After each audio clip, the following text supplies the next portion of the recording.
5분 안에 증명하라. 위대한 인물과의 인터뷰에서 어떤 사람이 최고의 자리에 오르는가 라는 의문을 던졌고 다음 6가지 현답을 얻을 수 있었다. 그리고 톰은 이렇게 덧붙였다. 비즈니스맨이라면 누구든 블루오션을 찾고 있을 것이다. 그렇다면 최고가 되어야 한다. 최고의 자리가 붐비지 않는 유일한 시장이다. 사람들은 가능한 폭넓게 사유하고 강력한 비전을 가져야 한다고 생각한다. 하지만 이는 환상이다. 최고가 되려면 작게 생각해야 하고 오늘 하루가 끝나기 전에 근사한 일을 해야 한다. 지금껏 나는 수천 명의 글로벌 CEO를 만났다. 그들은 한 목소리로 말한다. 거창한 포부나 목표를 갖는 대신 지금 써야 할 이메일 안에서 당신의 탁월함을 입증하라. 상대는 당신이 뛰어난 사람인지를 평가하는데 절대 5분 이상 시간을 들이지 않는다. 장기 계획 따위는 잊어버려라. 지금부터 5분 동안 온 힘을 쏟는 삶을 계속하라. 나는 그들의 말에 전적으로 동의한다. 최소한 하루에 한 가지는 매력적인 일을 하라. 그런 노력이 우리를 탁월하게 만든다. 언제인지 알 수 없는 미래가 아니라 지금 당장 탁월해야 한다. 좋은 매너를 가져라. 첫째, 좋은 매너가 큰 성공을 안겨준다는 것이다. 둘째, 남의 말에 누구보다 귀를 잘 기울여 주어야 한다. 모두가 안 하는 것을 하라. 톰은 언젠가 전설적인 투자자로 존경받는 인물을 만난 적이 있다. 그가 톰에게 이렇게 물었다. 톰, 요즘 CEO들의 가장 큰 문제점이 뭐라고 생각하세요? 글쎄요. 톰이 머뭇거리자 그는 탄식하듯 말했다. 책을 충분히 읽지 않는다는 것입니다. 최고가 되고 싶다면 읽고 또 읽어야 합니다. 나이가 21살이건 51살이건 101살이건 상관없이 뛰어난 사람이 결국 이기게 마련이다. 그리고 뛰어난 사람은 모두 독서광이다. 요즘 같은 스피드 시대에 몇 시간씩 책을 탐독하는 사람들은 찾아보기란 매우 드물다. 바로 그 희귀성 때문에 독서를 하는 사람이 스마트폰을 보는 사람보다 성공할 가능성이 크다. 앞에서 톰 피터스가 주문한 붐비지 않는 시장에 있어야 성공도 하고 최고도 될 수 있다. 이를 다시 정리하자면 이렇다. 모두가 잘 안 하는 것을 하라. 평생 할 수 있는 운동이 있어야 한다. 톰 피터스를 비롯해 자기 분야에서 최고의 자리에 오른 사람들의 공통점은 운동이다. 그냥 평범한 운동이 아니다.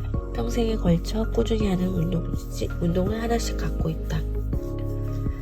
모든 사람에게서 배워라.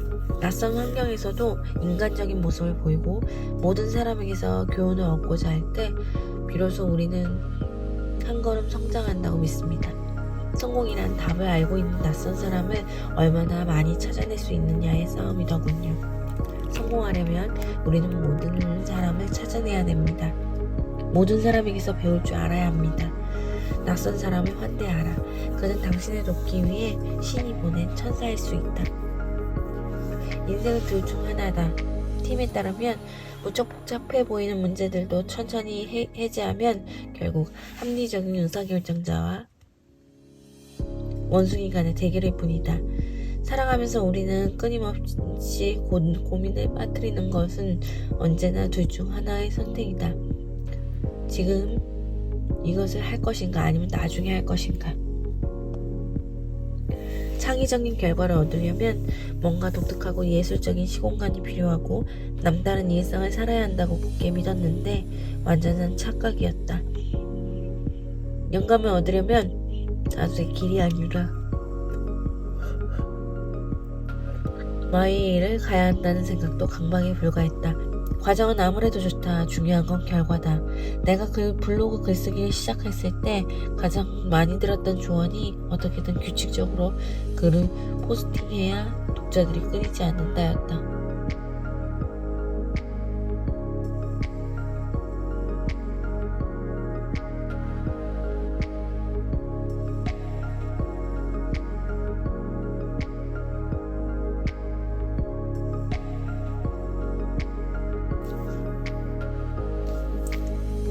일과 관련된 좋아요 목록을 만들 때는 묘비명 테스트라고 하는 것을 생각했다. 어떤 기회가 생길 경우 내 묘비에 이 프로젝트와 관련된 얘기가 새겨지면 기쁘겠지.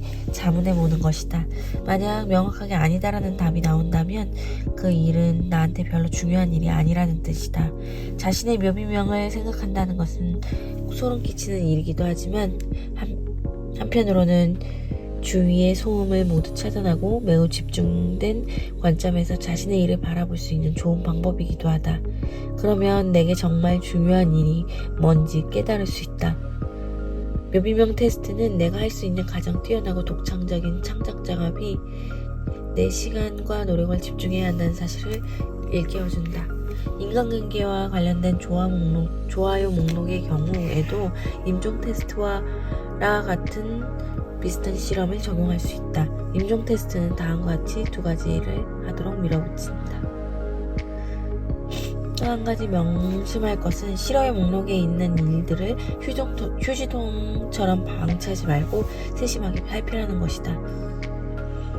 그 목록에 담겨있는 일들은 실제로 거부하는 것은 매우 힘든 일이다. 그러므로 계속 공을 들여야 한다. 앞에서도 말한 것처럼 인생은 늘 둘 중 하나를 선택하는 일이다. 그리고 선택하지 않은 다른 하나를 오랫동안 돌보는 일이다. 마스터에게 플러스 알파를 주어라. 손쉬운 선택으로는 아무것도 이룰 수 없다. 손쉬운 선택은 뜨거운 열정과 헌신 그리고 뜻밖의 행운과 기대를 뛰어넘는 성과가 동행하지 않기 때문이다. 힘든 선택을 했다는 것은 절대 물러서지 않을 것이란 결연한 의지의 표명이다. 이때 우리의 뇌는 줄고 굳은 의지를 뒷받침하기 위해 우리를 더 현명하고 똑똑하고 강하고 풍요한 존재를 만든다. 반면에 쉬운 선택은 우리가 앞으로 나가는 걸 방해하면서 안락하고 즐거운 일에 에너지를 주로 소비하게 만든다. 우리가 힘든 선택을 해야 하는 이유는 또 있다. 힘든 선택일수록 인생은 더 쉬워지고 힘든 선택을 할수록 인생은 더 어려워지기 때문이다. 타인을 위해 자신을 희생하는 것과 같은 힘든 선택이 우리를 선한 삶으로 안내한다. 진정한 성공은 선한 삶을 선택하는 결단이라고 예지는 말한다. 거리의 벤치처럼 평범한 곳, 우스꽝스러울 정도로 평범한 곳들이다. 소중한 일을 할 시간이 없다면 반드시 일할 시간을 내어야 한다는 것이다. 시간은 쓰지 않는다고 해서 유예되거나 정립되지 않는다. 쓰이지 않는 시간은 소리 없이 사라질 뿐이다. 정말 눈코 뜰 새 없이 바쁘다 하더라도 지금 하지 않으면 안 되는 일들을 방해해서는 안 된다. 그렇지 않으면 우리는 성공할 시간도 행복할 시간도 내 인생을 살아갈 시간도 내지 못한다. 188일차 독서였습니다.